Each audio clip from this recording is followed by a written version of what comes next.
boleh ada hingga sampai pada pagi hari ini, itu semua karena kebaikan Tuhan.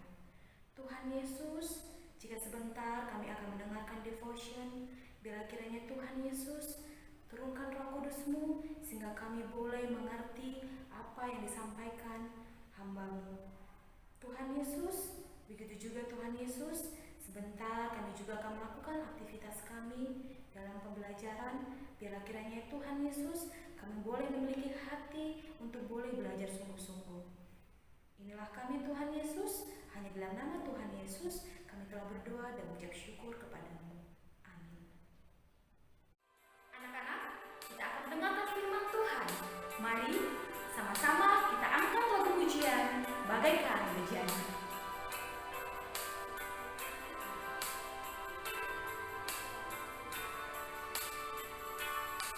Bagaikan bejana siap dibentuk, demikian hidupku di tangan-Mu. Dengan urapan kuasa Roh-Mu, ku dibarui selalu. Jadikanku Allah dalam rumah-Mu, inilah hidupku di tangan-Mu.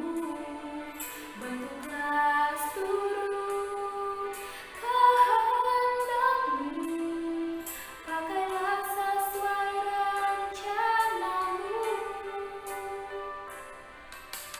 Ku mau seperti-Mu, Yesus, disempurnakan selalu dalam segala jalanku, memuliakan nama-Mu. Dear student, before we listen the word of God, let us pray. Put your hands together, close your eyes. Heavenly Father, we thank you for this beautiful morning. We thank you for everything you have given to us. Thank you for your mercy. Thank you for your kindness. You are very kind to us, and we are proud of you. Today, we would like to listen the word of God. Please, give us wisdom. Give your Holy Spirit to touch our heart so we can easy to understand your word. In Jesus' name, we pray. Amen. Anak-anak, apakah anak-anak siap hari ini mendengarkan firman Tuhan? Prepare your heart and mind to listen the word of God today. I will show you a picture. Look at this. Do you know the meaning of this picture? I think all of you have ever seen this picture. This is hand praying, right? Do you know the background of this story from this picture? I will tell you. There are two men. One of them named Hans, and the other one named Albert. They are friends each other. Kamu tahu, dua laki-laki ini bersahabat. Mereka bukan dari orang yang kaya, tetapi mereka memiliki cita-cita. They want to continue their study. Mereka ingin sekali masuk sekolah seni lukis karena mereka memiliki cita-cita sebagai seorang pelukis. Tetapi mereka tidak punya uang. Lalu Hans memiliki ide. Dia berkata kepada Albert, Albert,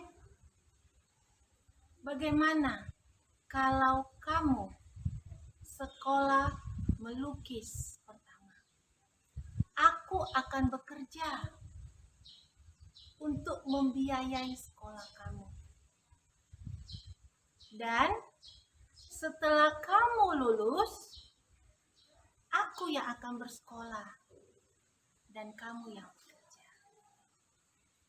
Lalu mereka pun sepakat. Albert setuju dengan ide Hans. Lalu Albert mulai sekolah.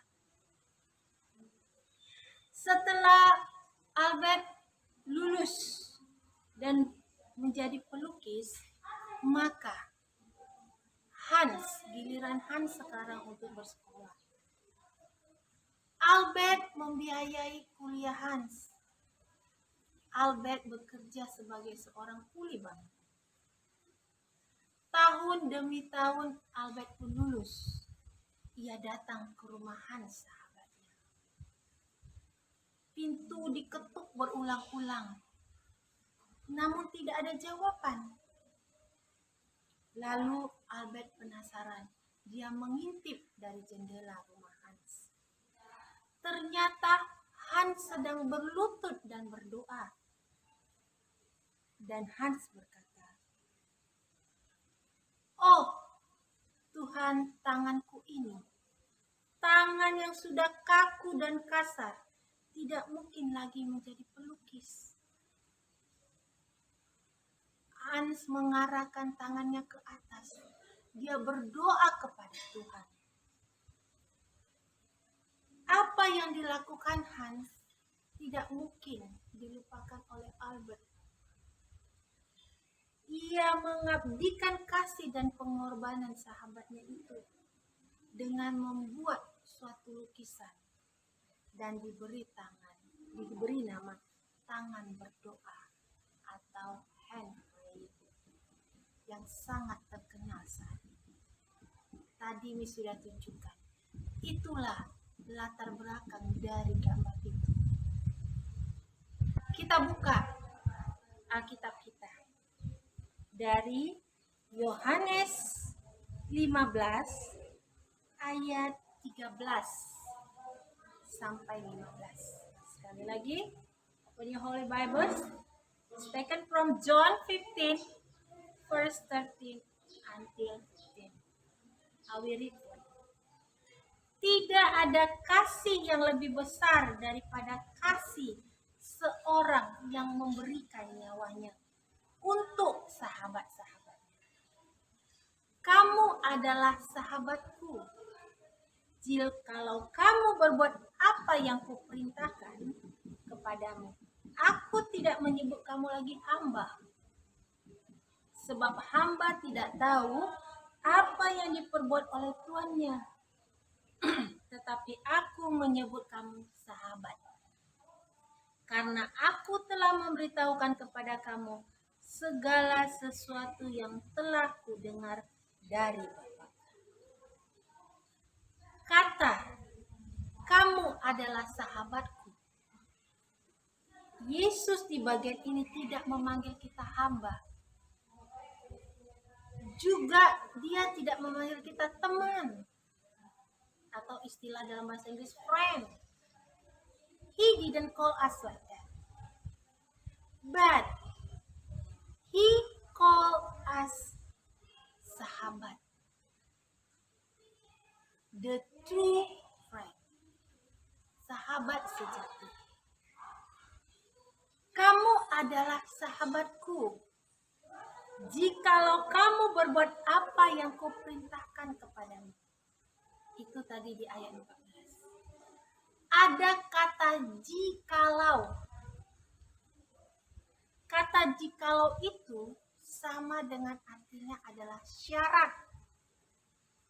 Yesus Kristus hanya menjadi sahabat kita jikalau kita melakukan apa yang Yesus perintahkan. Jadi ada syaratnya. Sebagai contoh, kamu boleh mengikuti kompetisi antar sekolah.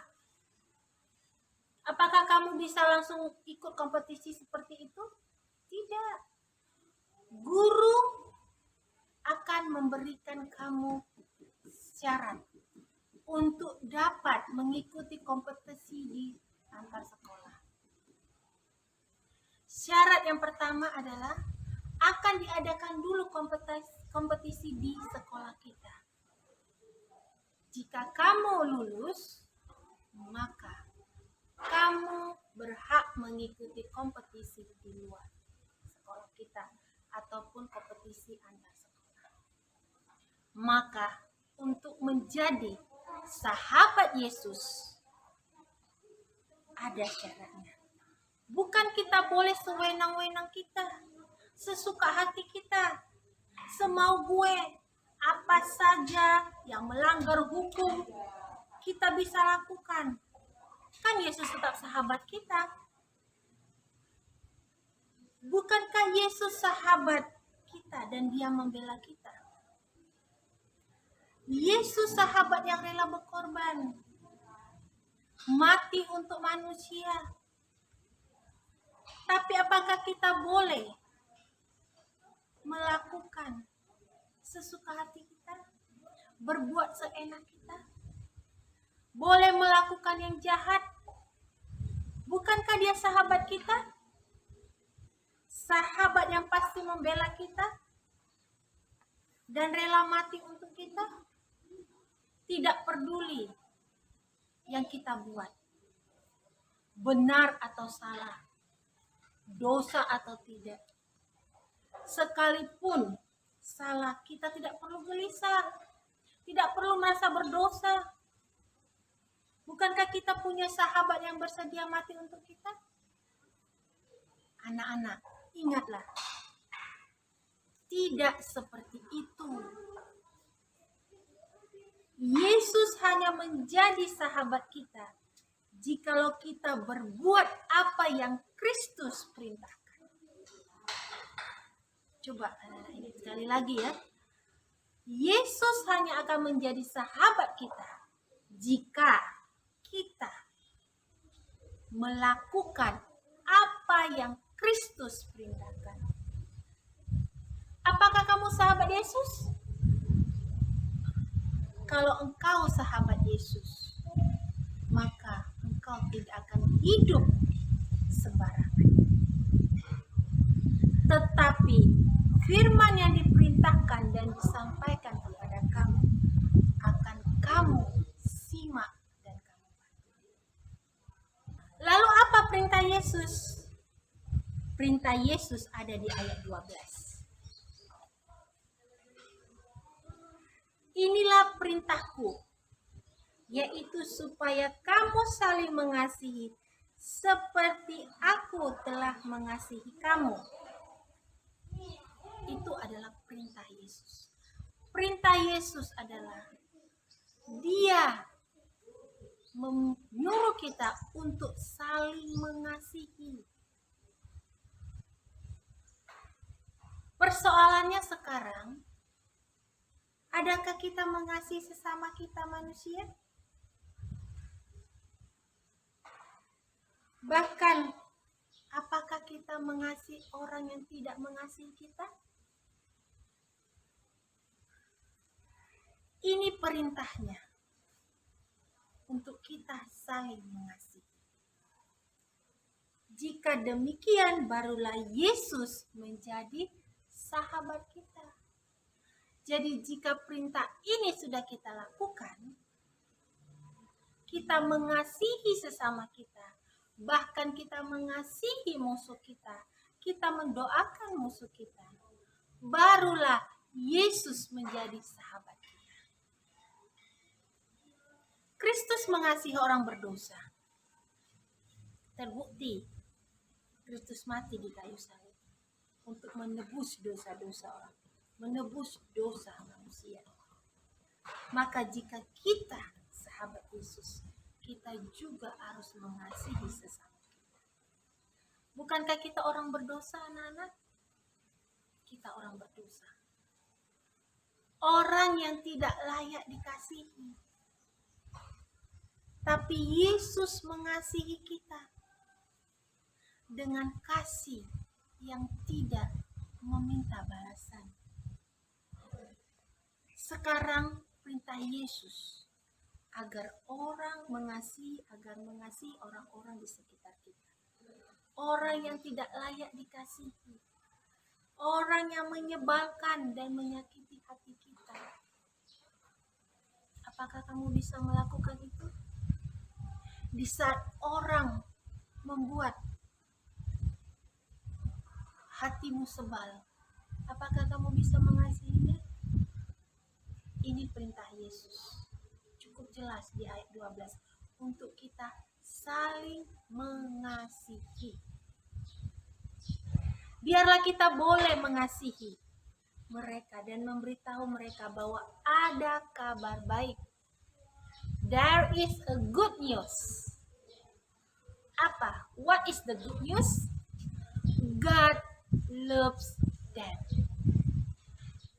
Tuhan mau mereka datang dan percaya kepada Dia. Hanya Yesus yang harus mereka percayai dan mereka sembah. Tidak ada keselamatan di luar Yesus, anak-anak. Tidak ada. Keselamatan hanya ada di dalam Yesus. Hanya datang, percaya, dan menerima Dia, kita beroleh keselamatan. Lalu, bagaimana persahabatan yang kita bisa miliki? Persahabatan sejati antara Yesus dan kita. Manusia adalah persahabatan yang berdasarkan kasih. Yesus mengasihi kita dan kita juga harus mengasihi Yesus dan sesama. Kasih harus rela berkorban. Jadilah sahabat yang terbaik bagi semua orang. Dan sahabat sejati yaitu Yesus. Yesus adalah sahabat sejati kita. Dia adalah sahabat yang paling sejati. Yesus sudah mati untuk menebus dosa-dosa kita agar kita bebas dari hukuman mereka. Ajaklah teman-teman kamu, sahabat-sahabat kamu untuk datang kepada Yesus yang sudah mati menggantikan kita dari hukuman Allah untuk orang-orang yang berdosa. Amin. Anak-anak, kita sudah mendengarkan firman hari ini. Bagaimana Yesus sebagai sahabat kita. Yesus adalah sahabat sejati kita. Untuk itu anak-anak, mari kita terima Dia sebagai Tuhan dalam kehidupan kita. Mari kita berdoa. Tuhan, kami bersyukur, berterima kasih di hari ini. Karena Engkau masih memberikan kesempatan untuk kami mendengar firman yang begitu indah di hari ini. Tuhan, terima kasih Engkau sudah mau menjadi sahabat kami, sahabat sejati kami. Tuhan, kami bersyukur, berterima kasih untuk segala pengorbanan-Mu di atas kayu salib. Engkau rela mengorbankan hidup-Mu untuk menebus dosa-dosa kami. Tuhan, kami sangat bangga memiliki Allah seperti itu. Kami berdoa, biarlah firman-Mu ini tetap tinggal di dalam hati kami, bertumbuh, berbuah, dan menghasilkan buah yang baik. Terima kasih ya Tuhan, kami serahkan juga seluruh kegiatan pembelajaran kami satu hari ini. Walaupun Tuhan kami masih melakukan kegiatan belajar mengajar melalui Zoom, Tuhan, kami yakin dan percaya Tuhan tetap tolong kami. Berkati anak-anak didik kami. Berkati semua guru yang mengajar di hari ini. Biarlah Tuhan, apapun topik pelajaran yang kami sudah siapkan, dapat kami salurkan kepada anak-anak didik kami. Terpujilah namamu Tuhan, yang menjadi doa kami. Hanya di dalam nama Yesus kami bersyukur dan berdoa. Amin. Anak-anak, ayat hafalan kita pada pagi hari ini tertulis dari Lukas 18 ayat 17. Aku berkata kepadamu, sesungguhnya barang siapa tidak menyambut kerajaan Allah seperti seorang anak kecil, ia tidak akan masuk ke dalamnya.